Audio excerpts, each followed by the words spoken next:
Hey, good afternoon, everyone. I hope everybody had a solid Monday, or at least a Monday that was better than mine. Today, we're going to be looking at the Medford. This is the 187 DP.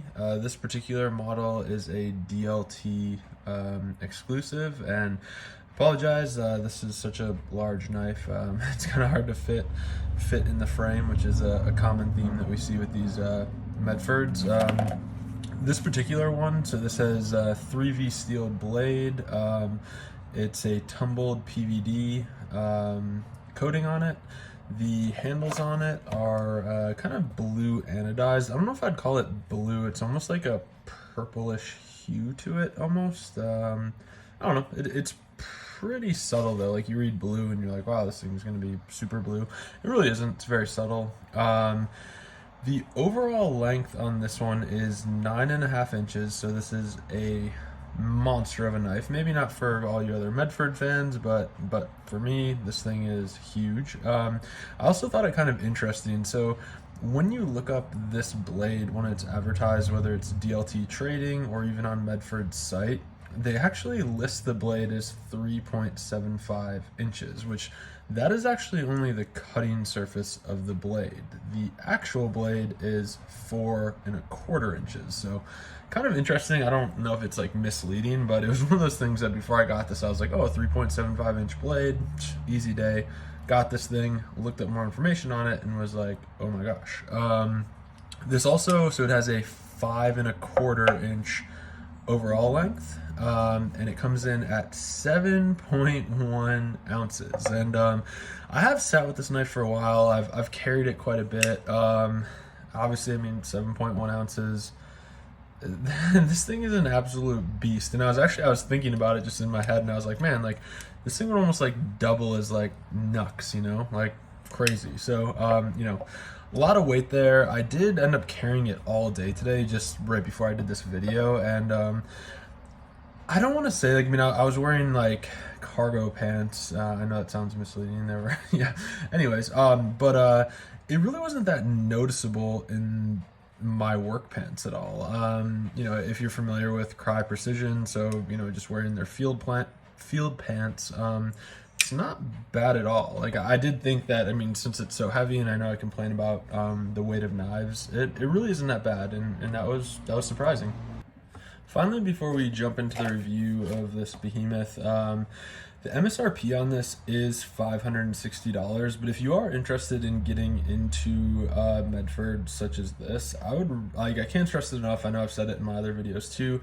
Unless you're looking for a museum piece, definitely get on the Facebook groups, because these can be had for in the $300 price range, and there's a lot of really good specimens. You can get a good one that's not really torn up. This one was used, but to be honest, like I like it in the sense that I could tell where it was kind of wearing, and what was wearing out quicker. It helped me kind of identify areas that I wanted to speak about during my review, so thank you to whoever actually used this before me. My initial impressions of this knife are just the sheer size. It's big, it's huge, and this thing is sharp. This 3V steel is hair popping sharp. It still has the factory edge on it, but the size of this knife and the weight behind it, coupled with how sharp this blade is, this thing doubles as like a makeshift machete any day. It's not like a huge blade that doesn't have any weight behind it. This thing, like if you choke down on it, you could do some serious damage. Like we're talking, saplings would be absolutely, no contest for this thing. I'd kind of characterize this as like an apocalyptic knife, right? And we've seen this with Medfords in the past. Like everything is just kind of like larger than life. And I know I recently reviewed my Strider SNG, and the SMF certainly made an appearance in there. And even just comparing the two, like to me the Strider was always this like really overbuilt knife. It's like, and then I was introduced to Medford, so like just everything on this thing, like this is like a Texas knife. That's kind of like what I would categorize it. Like everything is bigger on this thing, but it's not like they just like threw it together and it's junk. Like it's really nice. It's put together. It's well thought out. There's no denying the size of this. I'll be honest, I was making a joke about it yesterday. I was like, man, I pick up this thing and I'm like, dude, like, I don't know if I'm manly enough to use this knife and take it out seriously, but you know, it is a very big knife. You know, if you're lacking in masculinity, pick one of these up, boom, you're gonna be right where you need to be. All right, first we're gonna get into the pros of this, and covered it a little bit in the intro, but this thing is bulletproof. Everything's huge. The handles are thick. The blade stock is super thick. It's kind of a larger than life knife, which is what I've come to expect from Medford. So that's definitely a plus with this. And again, the Medford's warranty is super good. If anything happens, as long as you have not altered this and it's still in the original from factory shape. I've heard really great things about their customer service. They'll get you fixed up. But yeah, I mean, this thing is just like overbuilt beyond beyond the shadow of a doubt. The next pro for me is this blade. I think it's a beautiful drop point. It's kind of reminiscent to me of a Strider in a way, and I don't think it's just like the Strider hole that this has, which we'll get to that too. Like, I love that mechanism for opening, or like the Strider Spidey hole type thing. Definitely really nice to use, but this blade is beautiful. The PVD is really nice. Yeah, I couldn't say any more good things about it.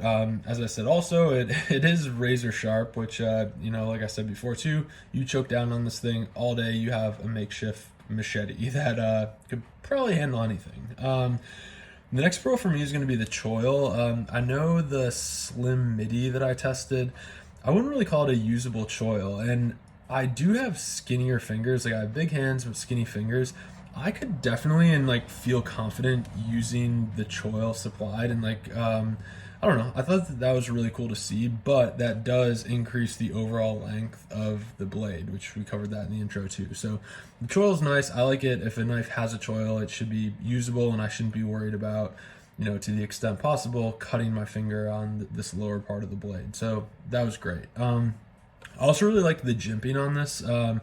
They did a good job of beveling it. There's also some jimping kind of on, you know, around, just to increase your grip. And I did think it was usable. Like, you can tell someone put this in their hand and they're like, okay, this grip, we're gonna want some jimping here. If somebody's holding back here, we're gonna want jimping here and kind of here where your pinky is. So it's well thought out and, you know, completely appropriate. One of the differences that I saw, the spacing out of the jimping down here is more like a glove fit, I would call. So the jimping's further apart. When you get up onto the top of the knife, I don't know if you can see it because it's black PVD coated, but it's definitely a little bit more of that sawtooth, super shallow jimping. So I don't know if they did that on purpose. I'm assuming that they did, but that was nice. There's a little bit of contrast there. The next pro for me is going to be the lockup on this knife. So after you fire it, really great lockup, super thick lock bar on there, and then also, like, I love these blade stops on it. You know, thumb stud. So essentially, you know, we have a dual hat blade stop thumb stud, but on both sides here, like, this just locks in up top and gives you a lot of confidence on the rigidity of this knife when it's open. Contrast that to the Strider, which, again, like, the one side, one of the things, and again, I don't think I'll ever use my Strider to where it'll be an issue. Like, I know that there's so many hard to use videos out there, but one of the interesting things about the Strider, which I forgot to cover in my video, was that, you know, you have the one side that's titanium, and then the other one, depending on what your handles are, is either G10 or aluminum, something like that. This is a full titanium frame, and this blade stop, these thumb studs, they lock right into the frame. Like, this is one of the most solid lockups out of any knife I've had the experience of holding, of using. I mean, it's like a bank vault when it opens, so that is pretty cool. The next pro for me is going to be, I just think that this has like a really nice looking hardware on it. The pivot looks really nice. I like the contrast to like the matte colors to the actual stainless Torx bits. Again, as I've said in my other videos, you know, the fact that this is not running proprietary hardware is really cool, that you can clean it out, things of that nature. The last pro for me is going to be the pocket clip, which I kind of thought, just because of the sheer weight of this knife, that any pocket clip you put on this, there would just be something to desire, but it really does a great job of kind of displacing the weight when it's in your pocket. And you know, it's not a traditional deep carry, but it does give you a lot of confidence. There's two torque screws in there. It's nice and wide. When I'm holding it, it doesn't create many like hot spots, which I think when you get into some of these larger knives, they have to kind of overcompensate or compensate for the sheer weight of the knife, and then like the pocket clip is just a monstrosity that's not comfortable to carry. This one's pretty low profile, and this is definitely the heaviest knife that I own, and it did a great job. Like if a pocket clip is able to make a knife like this not disappear, but be smaller in your pocket, I think that's a really great thing. All right, next we're going to get into the cons of this knife based on my experiences with it. The first one is just the sheer size, which I made it my first con just because I don't want it to be a strict con. The only thing that I have that's like a con about the size of this knife is that I did think it was a little bit misleading that they list it as a 3 3/4 inch blade when like this blade is 4.25. So the convention that they normally measure this blade in is kind of off, to be honest. Which again, I mean, if you looked at the weight of it, if you scroll down a little further on the page, you'd see 7.1 ounces. Like, okay, this thing's big and it's heavy. But by any account, before you pick one of these up, just know like it is big, it's huge, it's a monstrosity. This is not one of those knives that you'd want to take into work, in the office. I mean, you're gonna have Karen in the cubicle next to you complaining about you bringing a machete into work. So just be thinking about that before you pick one of these up for EDC. The next con for me is definitely the weight at 7.1 ounces. This thing is thick, but I don't know, like Medford, based on my experience, they never take any measures to cut the weight down, which again, this is kind of like a squishy con because I like the weight of it. Like I said before, like being able to like choke down on this and use it kind of in a machete fashion, or being able to choke up and do finer work using the choil and the jimping on top. I think that it's a versatile knife, but there's no escaping that Greg Medford was literally like, this is what I want this is what I want the knife to look like. Slap this stuff together. There was no thought that went into like recessing any of this weight. Like it's full frame, but I do think that if it was lighter, I probably wouldn't like it as much because the blade would be way too big. Like I think it's a good balance of girth and blade size. All right, the next con for me, real quick, one of the things that I noticed, and again, this was a user when I bought it, but I couldn't really tell why there was like wear on the anodization, right under here, and it is from when this is closed. Those blade stop / thumb stud rub the finish off, so that definitely happens prematurely. I don't know if you can see it on the one side; it's kind of shiny right there. That wore prematurely, and I just think they could have like recessed it a little bit. You'd still get the detent to engage, and then it would close and not mar the frame. I'm always curious, like obviously realizing that snail trails and things like that happen. That was the original design of this, was just to keep it. I mean, it's recessed a little bit, but not enough to prevent that thumb stud from like really digging into the frame. And when I say dig into, just you're losing finish there. So just one of the things to think about with it. That was one of the things I was like, man, why is it wearing right there? And then opening it up, you can tell it's just based on the design of it. The next con for me, and I must say this is my major con with this knife. So when it is closed, the front of the blade right here, so it turns out to be the back of the blade, but when it's closed, it looks like the front. This sticks out, and this is, I don't know if you can hear it, like that. It's really sharp. Like you would definitely take skin off. You'd scratch anything.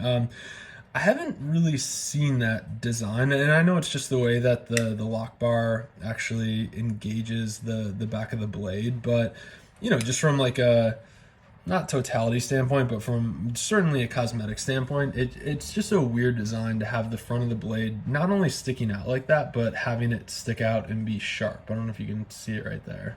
So that was one of the cons, or something I was scratching my head at, because you catch this thing and you're like, whoa. It's definitely pretty sharp.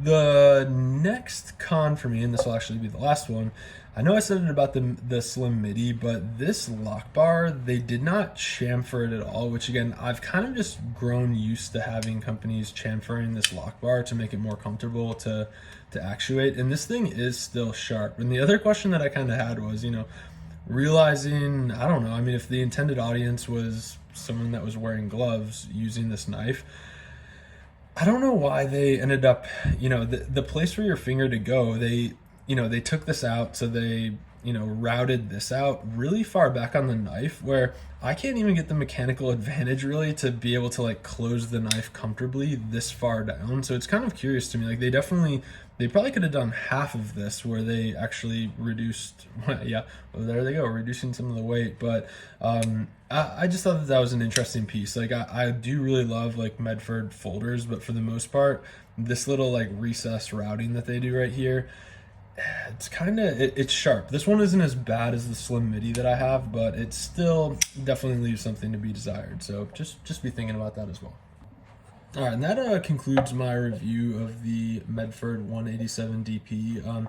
I've been wanting to get my hands on this for a while. I'm really, to be honest with you, I'm not into the larger kind of ostentatious like robot Medfords as I call them, but this one seemed like it was the most tame or vanilla one out of the bunch of them. So I do like this knife. I would characterize it, like I said, it's definitely like an apocalypse knife. If you had one knife, the end of the world, this would definitely be a great folder to have. But I don't know. I still think from like an EDC standpoint, unless you're rolling around with like Carhartts all day, like this one's going to be very noticeable in your pocket. So that's definitely something worth mentioning. Yeah, I mean, unless your like daily duties involve like, punching holes through oil drums or something, which again, I guarantee you this thing would do awesome at that. Might want to tone it down a little bit. I don't know how good of an EDC knife this is, but I really do like it. There's no doubt that it's really well made. Certainly overbuilt. No one can say otherwise with that. And it's certainly not the one EDC knife to rule them all. And then the question that I ask myself is like, well, now that I have this, am I going to hold on to it? And kind of similarly to the Shiro, like I thought going into the review I was definitely going to get rid of it, but I do like this knife, and I think that it, not to say it fills a gap, but it's different from other knives that I own, and I think that that's important, like from like a collector standpoint. I definitely, again, that's why I love buying users, because I will have no qualms about taking this thing out and beating the hell out of it. But I don't know, I think I'm gonna hold on to it for a while and kind of just just see where things go. So yeah, with that concludes my review. Appreciate you all tuning in, and we'll see you next time.